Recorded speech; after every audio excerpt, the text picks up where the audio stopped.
Yeah, Yeah. all right. I would like to call to order the Board of Library Trustees Committee of the Whole meeting for Monday, June 3rd, 2024. May I have a roll call, please? Trustee Burrell? Here. Trustee Gala is absent. Trustee Kelly? Here. Trustee Meadow? Here. Trustee Rule is absent. Trustee Zick? Here. President Smart? Here. You can stand for the pledge of allegiance. I pledge allegiance to the flag of the United States of America and to the republic for which it stands, one nation, under God, indivisible, with liberty and justice for all. Thank you. Do we have any public comment? No, all right. First item on the agenda, the internet content filter. Okay, so at our last board meeting, we approved policy 6003 internet access changes to include filtering content at the library's public computers. What I'm bringing today is a proposal to purchase an internet filter. This is the Barracuda firewall that I talked a little bit about at the board meeting. The cost for the firewall is $11,565, which is not budgeted, and it's over the $10,000 authority threshold for myself. So I am bringing it for discussion and consideration.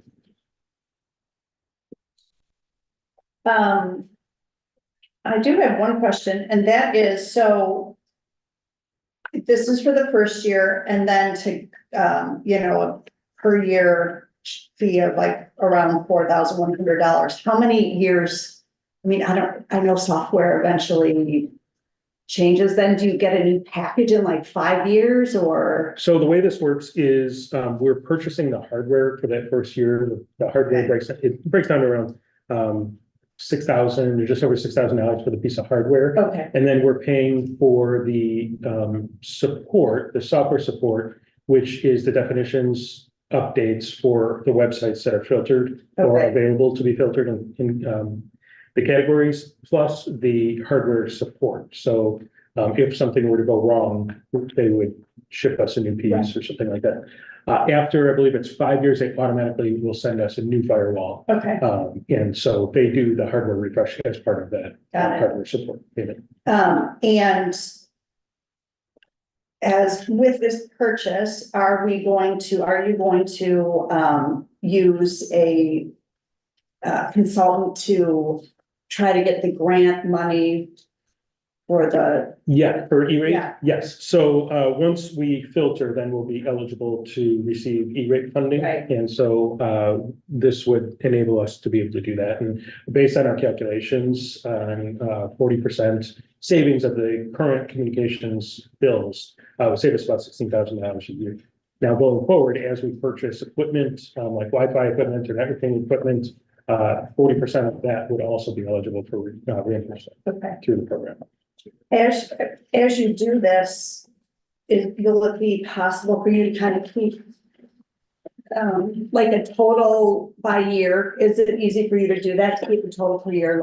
Like, we spent this much on the filtering software, but we saved this much, like we're.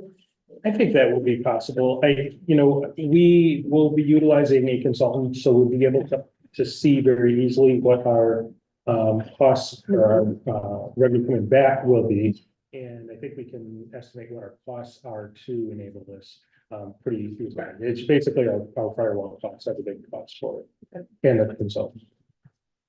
Other questions? So I guess one thing I just want to throw out there is I know we, approved this, but would there be any benefit to waiting until like July, like putting it in the budget for next year? Or like, would the money be prorated, like for the E-rate? Like, if we get it for the full year, would it just be like? I'm not sure exactly how that works as far as the E-rate goes.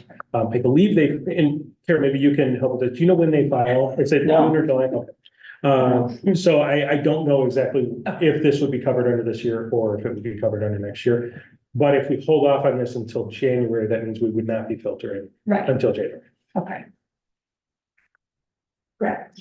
Okay, a couple things here. One, I think partly, we're Amy's question, is there a contract with this, or is this a year by year thing? It's pretty much a year by year thing. It's year by year thing, okay. You mentioned hardware, so are we actually getting a server, a separate server for this? Yeah. Okay, so that $4,100, it's for the upgrades, I get that. And if you explain this right now, I apologize, I missed it. What happens when that server breaks down and becomes obsolete or anything like that? So half of that cost, that per year cost, is the hardware support. Okay. So if something were to go wrong, a hard drive goes bad in there or something like that, they would ship us a new one right away. And we've used Barracuda equipment in the past and we've utilized their support and it's excellent. Sure, And if we have any downtime, it's very, very minuscule. okay. Yeah, the Barracuda is known for these type of things, so yeah, that part I don't, especially the software part. And you and I were talking a little bit before, the one thing I always worry about with things like this is that sure, the 11,000 change is, one thing, it's a one-time out of pocket thing, but it's the continuing costs that we have, so we've got $4,100 per year. I'm guessing that's probably gonna go up every year, a certain percentage, whenever we renew a contract or something like that. And then also we're gonna have to pay $4,000 a year, is that correct, for the consultant? Correct. To continually apply for this. So I'm just gonna round up to $9,000. So it's $9,000 a year that we're going to have on a continuous expense going forward. But with the 40% discount that we're going to be getting, it's the number I heard was like $16,000 a year savings that we're gonna have. Right. Okay, so our net gain on this essentially is going to be, oh my God, my math, I got 7,000, I'm sorry. Okay, so our net gain on this is 7,000, so, okay. All right, I just want to make sure I got that math right in my head. Yeah, and in addition to our regular communication stuff, if we purchase networking equipment, that would also be eligible for that 40% reimbursement. So if we buy, switches or Wi-Fi upgrade, something like that, that could be $20,000, we get $16,000 back, or no, $8,000 back. Okay. Roughly. What filter do we use on the kids' computers? We were using OpenDNS and then we changed it to Sophos, filter. But I think once we put this in place. You might go all of Barracuda, yeah.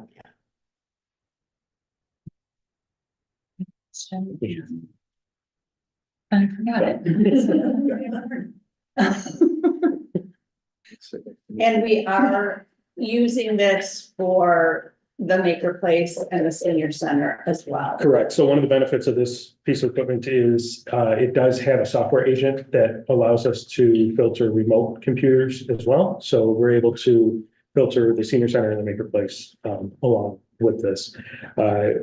In discussions, we wanted to make sure that we're providing as consistent as possible service across the three branches because, if we're allowing something there and not here, it might push people to a branch instead of utilizing stuff here. So we want to make sure that it's consistent.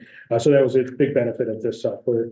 As we talked in the last meeting, this unit allows for easy disabling of the firewall per site. So we can have a bypass code that our staff can have right at the point of service as opposed to having to go to IT and ask them to free up a site or something like that. It also allows for a customizable block screen and messages. So we can, have a very understandable message for the customer right at the screen when it blocks a site. So those are just Like a pop-up. It'd be like a redirection to a page that would say this site's blocked. If you have questions, you can see this. Exactly. Yeah. Have you thought about this? Right.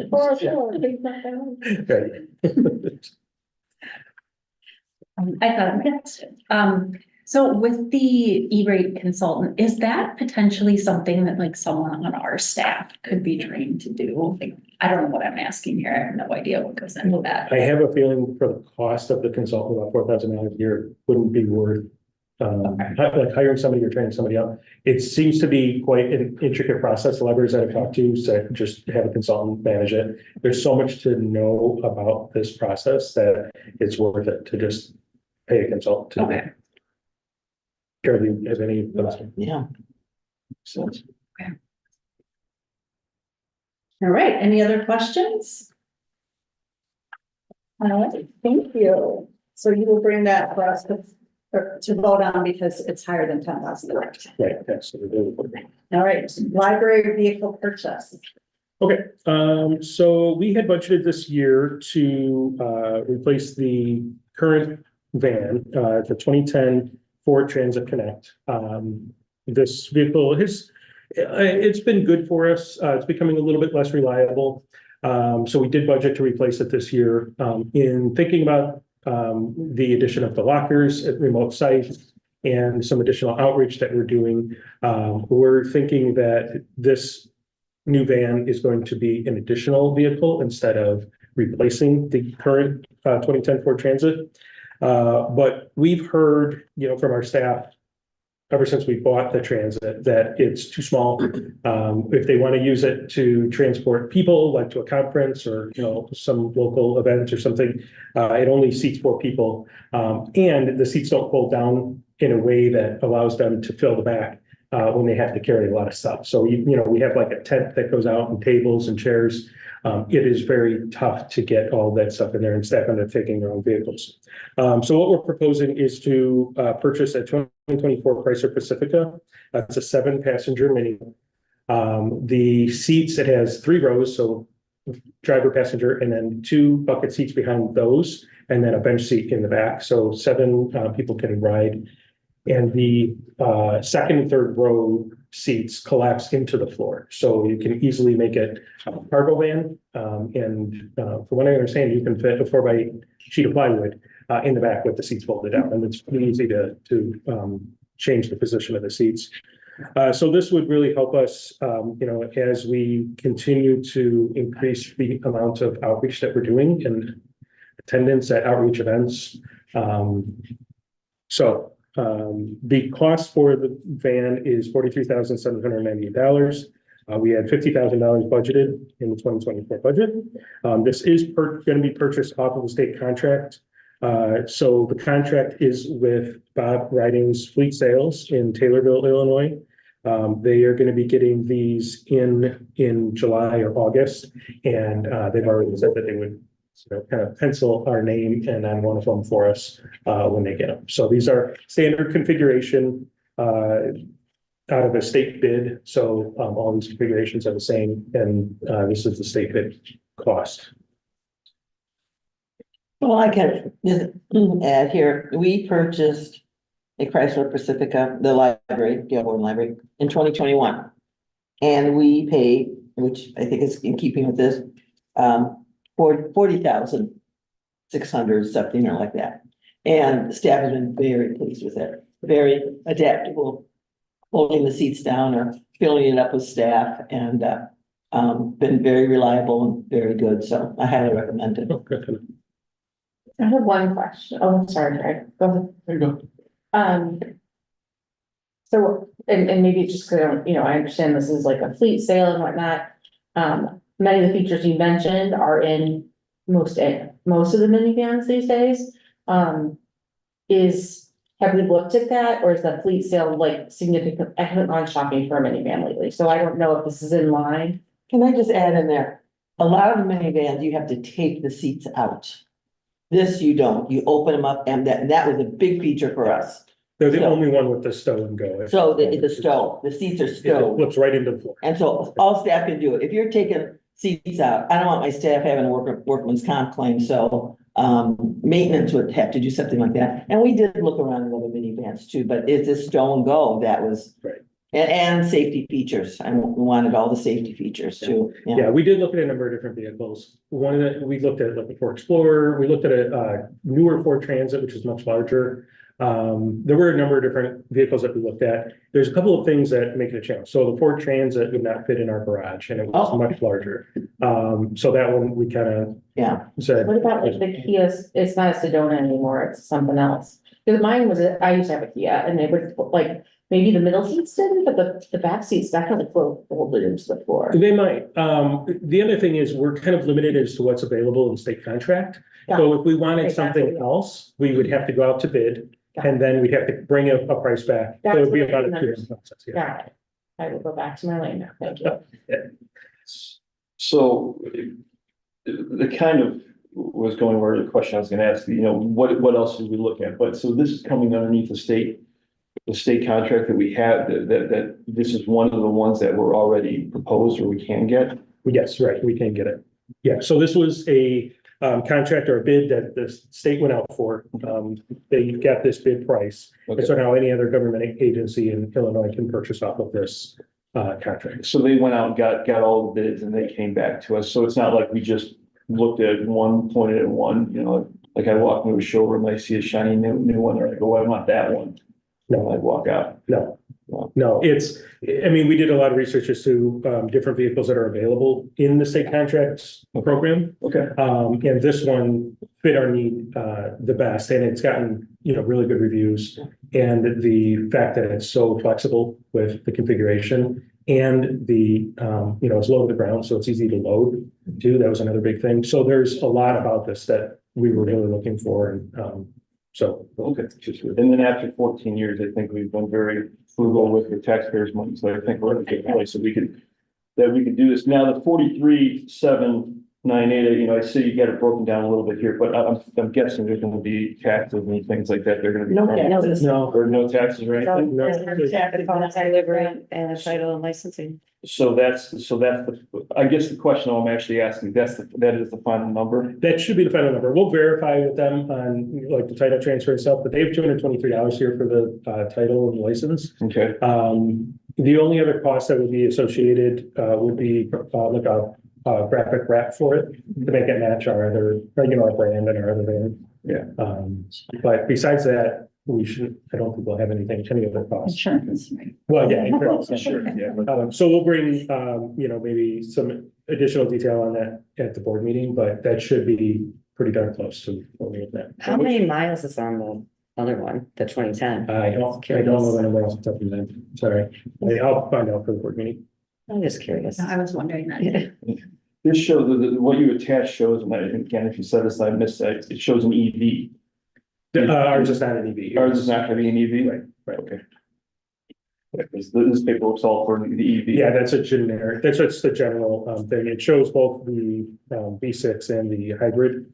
So if you look at the engine selection, Mhm. it shows the Pentastar V6 and then the V6 hybrid. The one we're looking at is the V6. Just out of curiosity, that's the hybrid not available. It was not in the state contract. Plus, I would probably put it outside of our license. Okay. Sorry, one more question. So you mentioned that the newer transit is too tall to fit in a parking garage. Is there room for this in our parking garage? Yeah.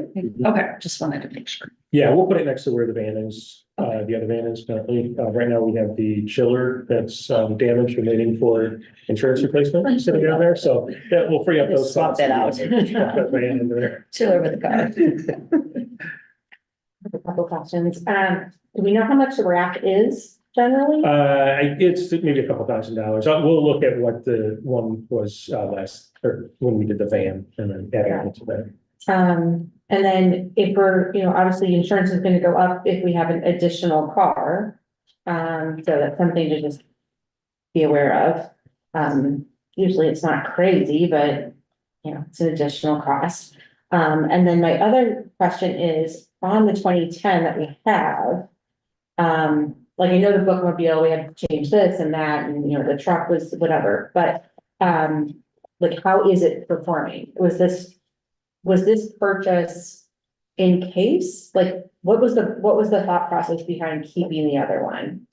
The reason to keep the other one is because with the lockers that will be on the north and south side, we're gonna be running to those probably every day. There's becoming more competition for the van that we have currently. Makes total sense. Yeah, so it was down, I don't know, over the last year, it's probably out 4 or 5 days, getting work done. It's reliability, it's not terrible, but it is 14 years old, and so I don't want Right. to rely on that as our only outreach. vehicle. Absolutely. I guess my question was like, do we need to, when we look at the budget, consider a replacement for that as well? I wouldn't at this point. I would give it a few years and, let's see kind of how much we can get out of it. Yep. You know, what the need is at that point. We run it into the ground with the truck. Yeah. Oh, and like, Let's squeeze every- Stacy and Jen's, point, like how many miles are on it, and so. Probably not a I think whole lot. Yeah, it's probably just stays fairly No. low. It's actually, what I've heard, I'm not a car person, that that's actually harder mileage than like how than miles. Yeah, So. it's stop and go. Any more questions? Nope. All right, there we go. Thank you. Bookmobile Consultant Services. Okay, so, as you all know, we're thinking about a new bookmobile. What I'm bringing, here tonight is a proposal to engage with Specialty Vehicle Services. They are a consultant that helps with, plan for, bid out and, go through the process of manufacturing and receiving, a vehicle such as a bookmobile. So, we use them when we purchased the current bookmobile in 2009. And we would like to utilize their services again for the bookmobile that we are currently looking to purchase. So cost to do this is $23,900. We did include $25,000 for bookmobile consult services in the 2024 budget.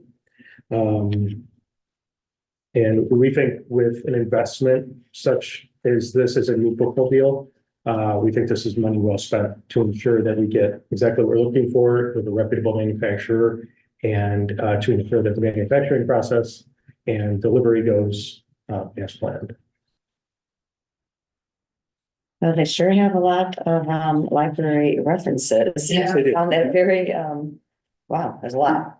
Are there other companies that do this type of? We have looked and we've talked to a number of different companies that we thought were similar, but they only represent one manufacturer. So these guys represent us and go out to bid for the different manufacturers. So what was going through this, I don't know if this is all the libraries that they've worked with, but I think I counted 7 or 8 Illinois ones. So I don't know if any of the other libraries, if they've got any recommendations, Peloton wasn't on here, anybody like that. I can check with them, with the other ones. But you're saying that the other consultants just represent one line, so they want you to buy a Ford or, picking that up. Whereas this guy works for, or company works for us like a real estate buyer's Exactly. agent. Well, Yeah, I mean, you could have that, but you could also, maybe Peloton or Mount Prospect or something like that knows somebody. Well, Peloton got rid of their bookmobile service. Yeah. And I don't think Mount Prospect has a bookmobile, do they? Whoever has the bookmobile, I don't know. We use a consultant, we just, we bought a used one. I do like how many different states that they serve, Yeah. I like that it's not Illinois specific. I like that they have a good idea He of was, what's his name? the nationwide needs. Matthew, is his name Matthew? Fountaindale Public Library in Boulder. Michael. And there's some in I Indiana. mean, it's a big number, but on the other hand, I'm sure we're gonna Oh, my- spend more than. We used to when we bought these, our used one. Probably. It was only a couple years old and got a good price on it. And pretty soon Michael, I think he brokered the deal with for us. Yeah, okay, so. So I am a little confused why, maybe I'm being naive, if there's companies out there that have bookmobiles, what is it exactly that they need to design that's gonna cost $25,000? Well, these are all custom built to our, we designed the layout, what options we want to, all that stuff. And then all of these are on chassis, like truck chassis, and then they build it out to your specifications. So they would do the drawings and the layout and work with us and kind of explain all the options that are available to us, do the drawings, have it go out to bid. So they'll handle all the bid process. So it's like an architect. Exactly. Or yeah, right. Just like how we use SMC, and Williams. So and then they manage the construction of it. And then on delivery, they go through and verify that everything is exactly what they had promised.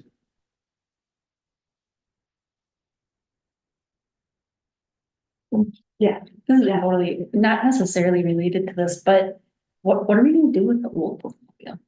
We'll sell it. Sell it. Yeah, Sell or maybe trade it, but I would say probably sell it. Okay, Yeah, there's already been other libraries that have expressed interest. So, Yeah, well, and there are sites that you can put it on. Yeah. okay, That's how we found ours. Yeah, there you go. all right.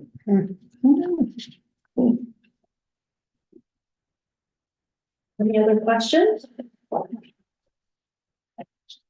right, moving on to our favorite topic, the budget timetable. All right, so invite Tracy Sarah to join us. Yeah, for time for 2025 already. Okay, so on the draft timetable that you guys have, Wait, Tracy, before you start, do you want to introduce your I visitor? would love to, if you wouldn't mind. Yeah. So behind me is Casey Stanis. So we have a District 214 student business intern with us this summer. So Casey just finished her sophomore year at Hersey High School. And she's shadowing us in finance, but a little bit kind of throughout the business department. She's interested in business, the career pathway that they select kind of early on in high school now. And yeah, she's been helping us out. In fact, she prepared the budget timetable that you have in your packet for us. She rolled it for us. you. And yeah, we're very happy to have her. Yeah. Welcome, thank you. All right. Thank you for giving me that opportunity. So yeah, the budget timetable is very consistent with the last couple of years, no major surprises. So just as a reminder, the bolded dates are really the ones that are most applicable to you on the board. And the rest are really just the key internal deadlines that we'll use when working with the management team here at the library to pull together all that detailed budget information. So again, it's very consistent with the budget timetables that we've used the last few years.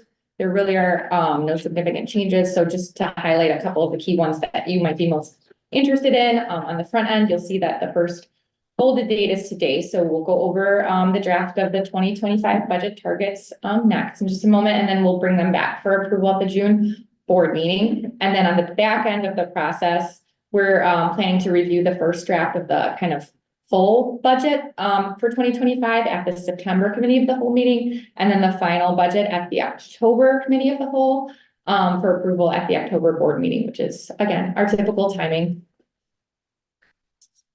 All right. Any questions? All right, tell us about the targets. Okay. So the targets in the long range fiscal plan, so just a reminder, the targets are developed using kind of a blend of different information. So what we know based on historical actuals, assumptions about how those trends that we saw in our actuals will either keep going the way they've been going, or maybe they'll change a little bit in the future. And then calculations from our long range fiscal plan where we model out those financial assumptions over a number of out years. Just to make sure that decisions we're making today aren't going to negatively impact us down the road at all. So you'll see that the targets are organized on the page in order of their sources. So the sources include kind of from the top to the bottom of the page, you as the board, internally via input from, the management team and staff, from the village, from the federal government, and then from the market. So the first 5 targets are really derived from the detail in our long range fiscal plan. So I kind of want to just jump over to that file for a second so that these will make more sense. And so again, this long range fiscal plan shows information across a number of years, and it shows information about our 2 different funds. So the top is the general fund and underneath is the capital fund, and it goes across past, present, future years. So you'll see 2 years of actual results, and that's for 2022 and 2023, and then 6 years of estimated data. And the you can kind of think of that 2024 column as an estimate that's based on the current approved budget, because we don't actually have projected numbers yet. The next time you guys see this, we'll have a better idea of what's actually happening this year. So right now that's just the approved budget with just a couple of adjustments to try to make it a little closer to what we really think we'll expect to happen this year. And we'll, like I said, we'll know better once we have projections. And then the years 2025 and beyond, those obviously we don't have a budget for those years yet. So those are estimates are based on the assumptions that we have at the top of the page and at the bottom of the page. So these numbers are in thousands, and then each column starts with like the opening fund balance and adds revenues, subtracts expenditures, and arrives at an ending expected kind of fund balance.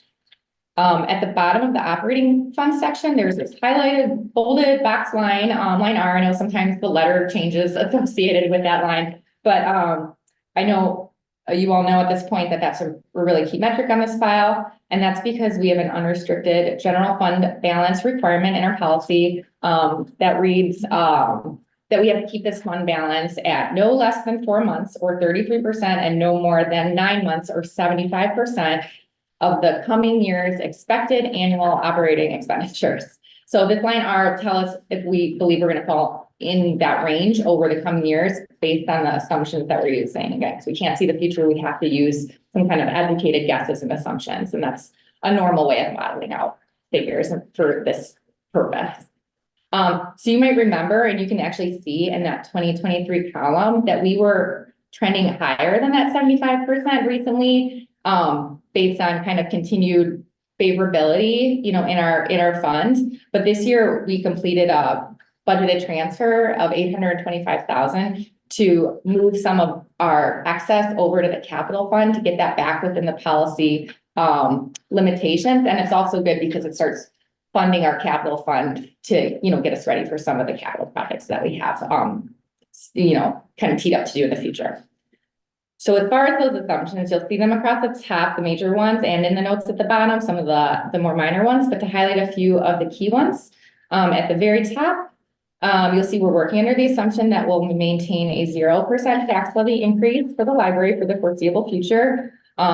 We know that's a really highly valued priority of the board, which we respect, and we do think we can continue to accommodate that based on the rest of our numbers, although it does get harder every year, you know, especially as personnel costs rise and we have new capital projects that we want to plan for and start saving for.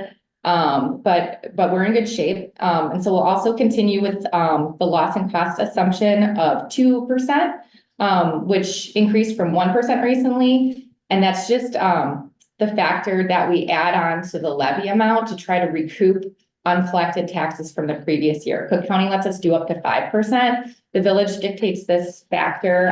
They were seeing that we were actually collecting a little less than the like kind of 99%. It's closer to 98%. So they applied to adjust that factor. For all of village. And the library, Right. yeah, because they levy for us, correct? Yeah, so all that means actually is that we used to actually adjust for that uncollected in line F, but now you see that line F is zeros going across, and that's just because they increased that factor. We now really expect to get everything in row C, so that should be a pretty accurate number, not just kind of like a budgeted number that we have to adjust to make it more realistic. That should actually be a pretty realistic number thanks to that little factor tweak that they did. And then finally at the top, you can see that we estimate operating expenditures to increase 1% annually. And that impacts rows H, I, and K. But then we also include in those rows H and I, and we mentioned this in footnote 5 at the bottom, but I do include an additional adjustment for personnel costs because I mean, those are going to go up much more than 1%. You know, we don't want that to surprise us down the road. That 1% is sort of what we communicate with our staff about. If they want something more than that, they have to ask, and I'll get to that in a second. So, you know, with expenditures rising a little bit, but we're keeping the main source of revenue of taxes flat, you can, you know, see that impact come through that row R because the ratio of funds to the next year's expenditures will kind of tick down over time, even though it's starting on the upper end of the range. But it's important to remember that, you know, the further out we get, the harder it is to estimate. It's, you know, assumptions upon assumptions that kind of extrapolate. It just gets less accurate, and we keep updating those columns on the left continually as we get more information. So realistically, it doesn't ever like it kind of stays in that 70 range, but it feels really good to like know that even with this assumption that we're still within the fund policy. But overall, largely these numbers are shaking out to be very consistent with kind of what you guys saw last year and the last couple of years, and I do feel they demonstrate a healthy long range plan. So that was kind of all the math and the numbers and assumptions and how they feed into the targets. you can see again, if we flip back over to that page, as I mentioned, the first one, we're assuming a 0% tax levy increase. So that's line 1. And then line 2, the maximum operating budget increase, excluding property and capital expenditure, but it's really just like almost everything from an expenditure standpoint. Is like the blended maximum increase in expenditures, and it's not super obvious from the format of this page, but it's comprised of all those other targets below. So this is kind of the blended overall one. So we expect the overall target from the year over year, we calculate the overall target from the year over year change in that operating expenses on the long range fiscal plan is how I come up with that 3.9% number. And you can see it's pretty much the same as what we expected for the 2024 budget. So we expect an overall increase of 3.9%, and it's because of those kind of component targets, and I'll go through those one by one next. So line 3 is the maximum increase in salary grades. So we have a schedule of salary ranges for each position type, and we shift those ranges annually based on guidance from the market.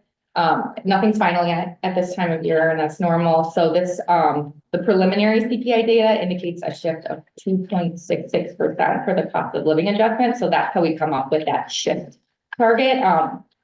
And it's that COLA, and it's a starting kind of benchmark that we use at this time of year. But just remember that shifting the range doesn't necessarily mean that the salary dollars are going to increase by that same amount that the ranges are shifting. But you can kind of see in that line how inflation has been slowing down after kind of a big spike a couple of years ago. Line 4 then is the increase in budgeted personal services. So this is the actual dollar amount for the costs and salaries, but also benefits. So again, those will of course increase faster than the 1% that we tell our management team for their sort of controllable expenses. And it's going to drive up that overall increase in line 2 a lot closer to that 4.9% target, because they're by far the biggest percentage of our total operating costs. It's like 73% of our total. So we do also include a little extra on top of COLA for merit increases for staff. Again, they're super preliminary, but we work that into the dollar amount. So that's comprised again of both salaries increases and benefits. Do you have to make adjustments for the FLSA in January? Yeah, So that's a real jump up to 58,000. there's only 3 staff members who are Oh, good. potentially impacted, so we're looking at that, but it shouldn't be super impactful to the targets. It's a good question. Is that retirement? No, it's Fair Labor Standards Act. They're increasing the, for years it was down here. So then they jump it up in July and they jumped it up again. So I think it's basically, is it going from like 33,000 to 58,000 or something like that? I don't know what that it's sounds right, Yeah, because they never increased it. So as usual, they do it in these big chunks. Mm-hmm. Yeah, so I'm gonna skip lines 5 and 8 just for a second, because if you look at the targets for lines 6, 7, 9, and 10, those are targets that relate to personnel and roll into that line 4 target. They help derive that line 4 target. So those are set in conjunction with the village and the government. And that includes our employer share of medical insurance on line 6, which is lovely. Expected preliminarily expected to increase 14.9%, which is a much bigger increase than we saw last year, which was already a big increase. We do hope it's going to come down more to the 10 to 12% range when all is said and done. But just medical is increasing faster and faster due to market conditions. That said, as you saw with the cost of living, that's increasing a little slower. So while medical costs are going up faster, medical insurance costs are going up faster, salaries increases are going up a little slower. So overall, that target on line 4, you see it's the same as what we expected it to increase last year. 4.9% we expected last year. Our target's again 4.9% is sort of an offset. Salaries going up a little slower, medical going up a little faster. So then if we go back to line 5, I mentioned this one briefly when we were looking at the long range fiscal plan. And these are just all those other non-personnel general expenses that we work with the managers to keep at an increase of 1% or maybe even less. But again, since those personal services are such a bigger proportion of total costs, our overall expected increase on line 2 is a lot closer to the line 4 target than it is the line 5 target. And then finally, line 11 is our expected Lyra insurance premiums increase, which is called out here because, again, it's another operating cost, very similar to personnel, that we know it's gonna go up more than 1%. So we just wanna make you aware that, it's currently estimated by Lyra to go up 9 to 15% due to the continued hard market conditions, which we just don't have any control over, but we will get, final guidance from Lyra in July, and it's usually the target is conservative.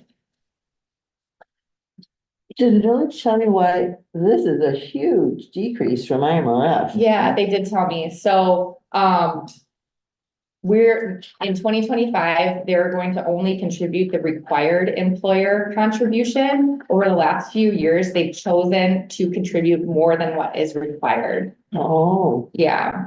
So Tom Keeney is on the board of IMRF, and due to the rate of return that the board elected to use, he did not feel it was safe from a long-term standpoint. It was conservative enough, so he has been contributing more than the minimum requirement. And in 2025, they're dropping it to the minimum requirement. That's a great question. Tracy, again, couple of questions here. I noticed that IMRF too, and so actually that's gonna. I've never seen Yeah, that's that low. Yeah, right. That is Yeah. low. So It was supposed to be like 7% in 24, but yeah, he just thought it was far too low. He's been doing it for a couple of years. Yeah. At least 3, maybe. Mhm. Seems like it started right around when COVID started. Anyways, so that's gonna offset that, that'll offset some of the, like the Yeah. increases in medical insurance, so that's good. Right. A couple of things I'm having a hard time getting my head wrapped around. Okay, so the COLA is 2.66%. But you've got on the first page here, 3.2 maximum increase in salary rates. I'm not sure where that difference is. Yeah, so it's not called out on targets, but that extra is so that we don't just plan to give staff straight cost of living increases. We have a merit program too, so higher performers might get a little extra than cost of living, depending on performance. So we usually budget the actual salaries dollars to increase a little bit more than cost of living to accommodate, because their increases are like cost of living plus merit. So shouldn't that be then the 3.2 then, the maximum increase in the salary grades for the budget? Because Well- where would that addition get caught then? That's caught in the line 4.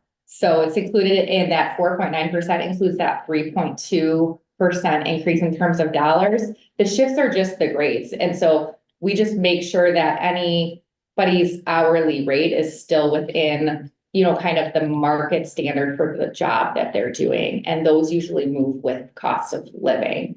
But, someone might be at the lower end of their range, so they have room to get a 3.2% increase and still be within their range for their salaries. So you're saying the maximum that somebody could get moved up while they're in the grade is a 3.2%? For the target purposes, yes, but realistically, we're increasing literally every single person by 3.2%. So there's always like a little extra. So when we go to do the budget, as we're working with those numbers, there's room to give people probably more than that and other people less than that, or other people right at cost of living. So the average works out. Yeah. 3.2. And it's in line with, we do check in with the village and kind of what they're doing too in other libraries, and it's on par with that. Okay. So I can't go look at the long range fiscal plan. Yeah, that column R. What I find funny is that, for the last 11 years, it's looked almost the exact same thing. You get out 5 years, then it's 30-some%, and then once we actually get to that, and then I think it's a testament to how well we budget here. Now, you mentioned 73%, our salaries as part of our total expenditures, the recommendation is about 70%, correct? Mhm. So we're a little bit on the high end, but it seems like we've been staying at that 72, 73%. Yeah. For quite a while. And for what it's worth, anecdotally, like amongst my peers, most libraries are more like at that higher than 70%. I just think that's a little bit of a outdated number from what I'm hearing, but yeah, we're still staying right there. It's not increasing or going up or. Not quickly anyway. Okay. Mhm. Now, the other one I'm having a hard time, and excuse me if my brain's just being tired, but on column C, or line C for the real estate taxes. Mhm. So if we've got the 2% lost costs that we have to be putting in every year. Shouldn't that be going up by 2% every year? But you've got 14,828 every year through 2029. So the 14,828 is the actual levy amount, but realistically, people aren't gonna actually give us that much. So the 2% is just gonna help us get the full 14,828. But where does the 2% actually come in? Because the 14,828 I can see is based on a levy increase, which is 0, so that's not going anywhere. Mhm. But we are actually going to potentially be bringing in a 2%, or do we just, or have we never budgeted for, I always thought that number, Yeah. that number always would go up every year. Yeah, the village changed how they budgeted it like a year ago. So they used to budget the levy plus the rates. But then we wouldn't receive everything. So then we'd have to kind of subtract it. We kind of subtract it back out.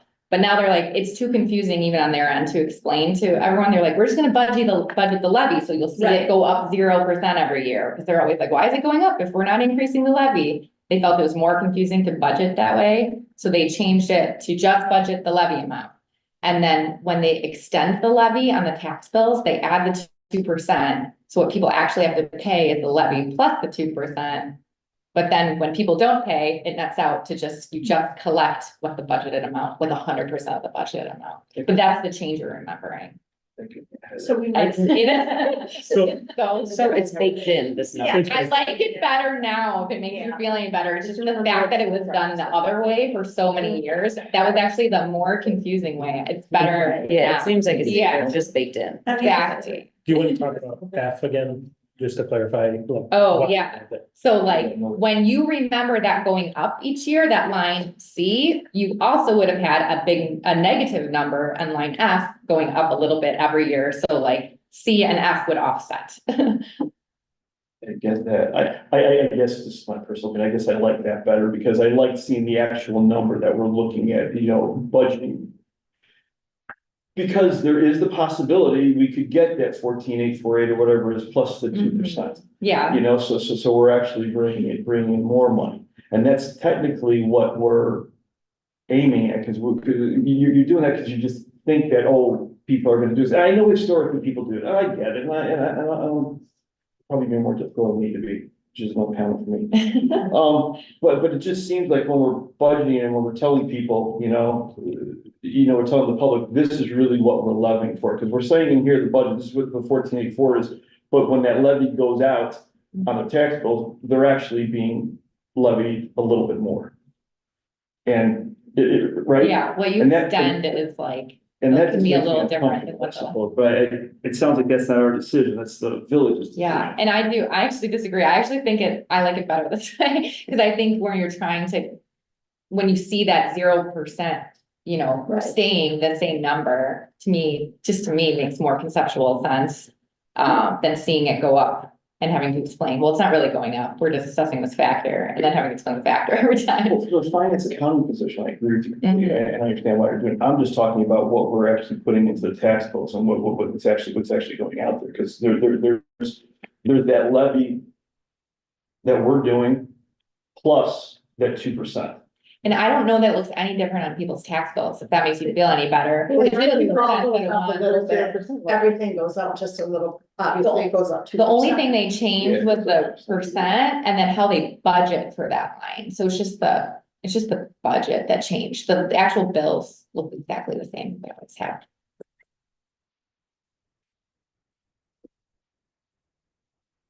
But you're right, we don't have any control over it.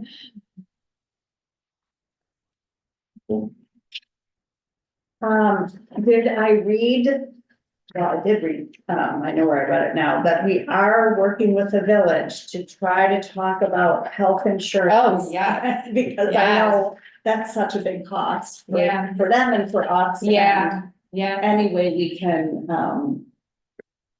fairly make sure that, we offer something to people that don't take our health insurance or make it lucrative for them to be on their partners if they have a partner or whatever. yeah, yes, myself and Lisa Hack, our HR manager, have been working diligently on that as part of our goals. So we'll have recommendations for the admin team soon, and we'll be hearing more from them when they. I'm sorry, just to clarify, were you talking about full-time? Or I know I saw in the grapevine that we're looking at offering part-time, so.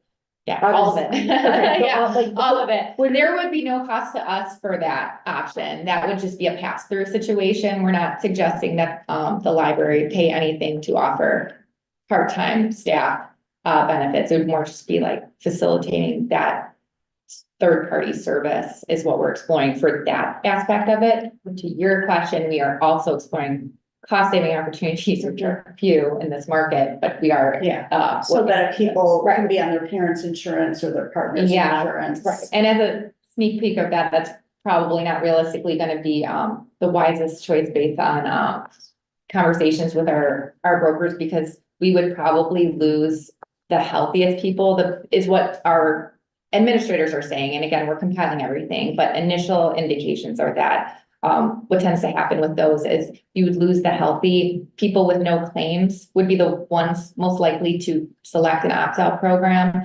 So people who are paying their premiums but having no claims. We haven't found that to be true. Yeah. Yeah, and I'm just going on, And it's saved hundreds of thousands Yeah, I of dollars know. over the years, I feel hundreds of like a lot of thousands. corporate America Yeah. does that, and it, so yeah, so we'll Of course, the summarize brokers are trying. everything, and Yeah. Lisa and I will kind of explain, Yeah. all of our kind of sources, Right. but yeah, we're working.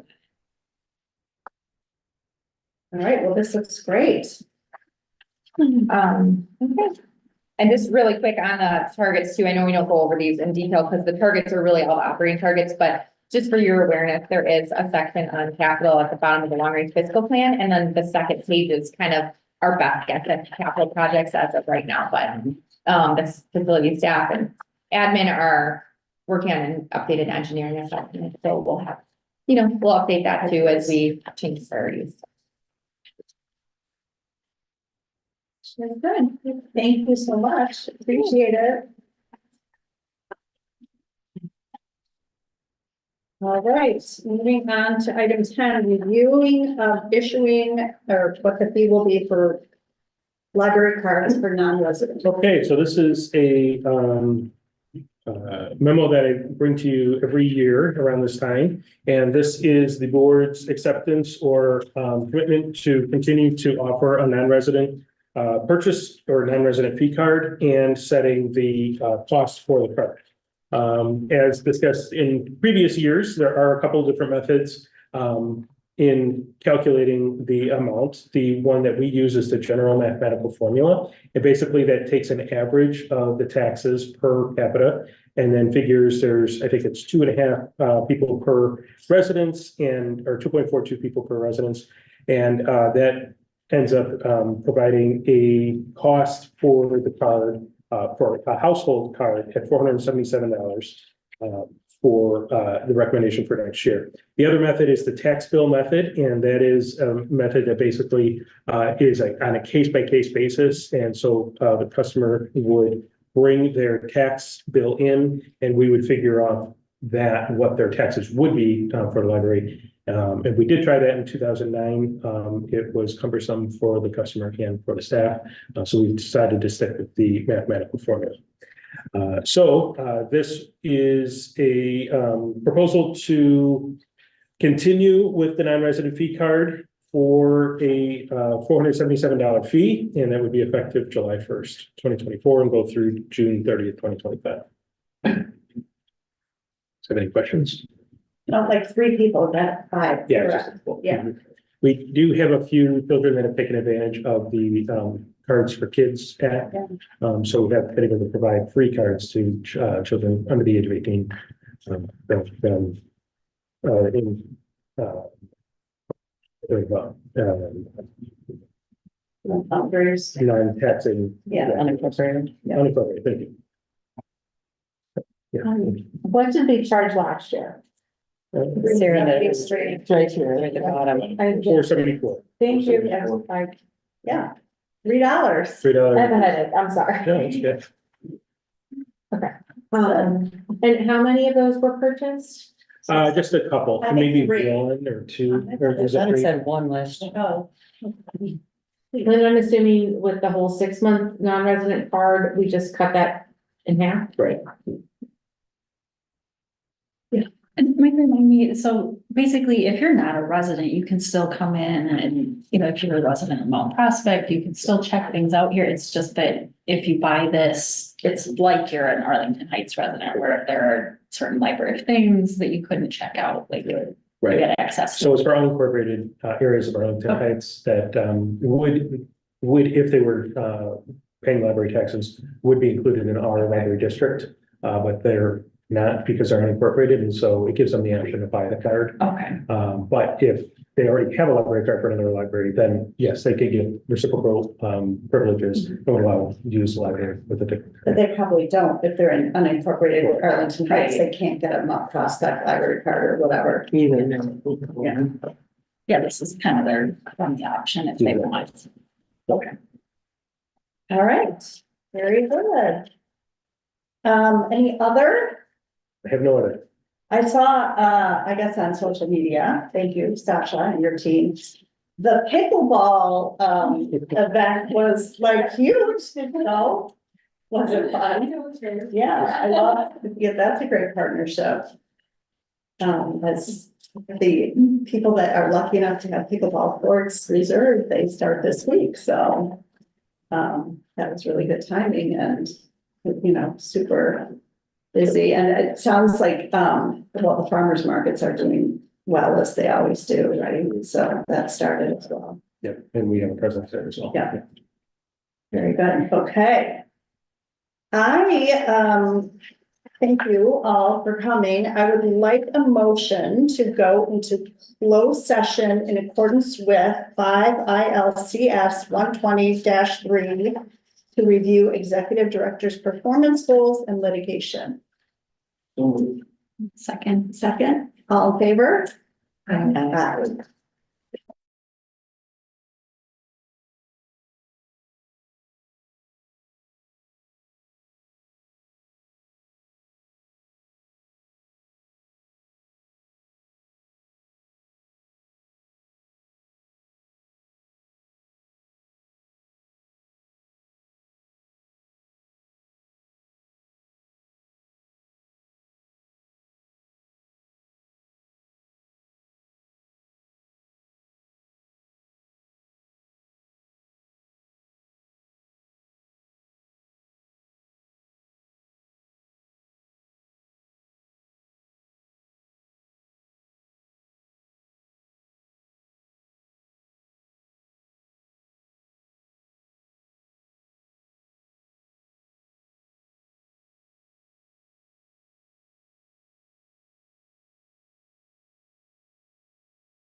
Um, I will take a motion to go back into open session.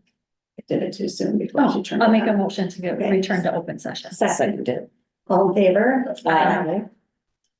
All right, is there anything else anyone else would like to share? Yes. I have one more comment about the Maker Place. I was there this weekend. The staff probably super hate me, but they were awesome and put up with me. It was busy.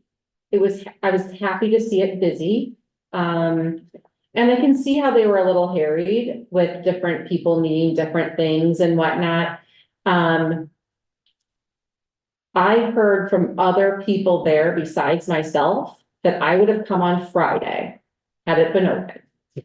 And I would have been there Friday. Instead, I was there all damn day Saturday. It's ready to begin. But like, I think that those harried days may be much less harried if we had a better time block. What you're working on. Yeah. So And I know that you're working on it, and I know that it starts Second. this week. Yeah. I know it starts this week with Friday. Oh, I thought it was June. July through September. Okay, well, somebody on the phone lied to me then. Okay. Because they said, oh, it's gonna be this Friday. The second. Because I was calling to try to get an appointment. That is Maybe. also a little bit confusing. I did call Info Services to try to make an appointment for Saturday. If you do it online, it says we'll get back to you in 24 to 48 hours. So I got a call today asking if I needed help still. Which, great, but I needed answers then. And I was able to call and well, actually it showed up. I thought I made an appointment because I called the Info Services and they took my information and said that I had an appointment, but then when I got to the Maker Place, they're like, we don't have you on here, so. But luckily, the equipment I needed was free. So it is a little clunky about how to know what's available, like I don't. And make reservations and have it, instead of like know what equipment it is, that like maybe it's a drop down, like I need this, rather than try to find the right. I don't know what the right solution is, but it is a little clunky, and I do think. You know, and this is, I hear it from other creators, right? They're like, oh, I would really love to be able to get in there. I'm like, I'm not sure that 10 o'clock on a, and I know that we've changed our hours a little bit and it's maybe like noon or whatever, but. It's the same thing I deal with at the studio. Like we have 7 people here on a Wednesday at 2 o'clock, which is like our slowest day of the week. So, but you know, like, I don't have all the answers, but I do know that like. It is needed. People are excited about it. They want to come in. It's just.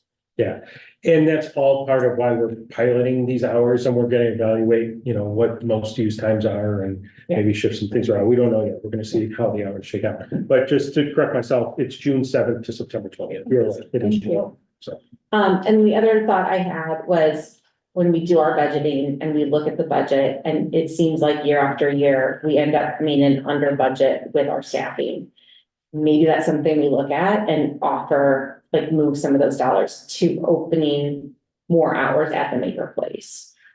Not try to take away from any of the other departments or anything like that. I'm just.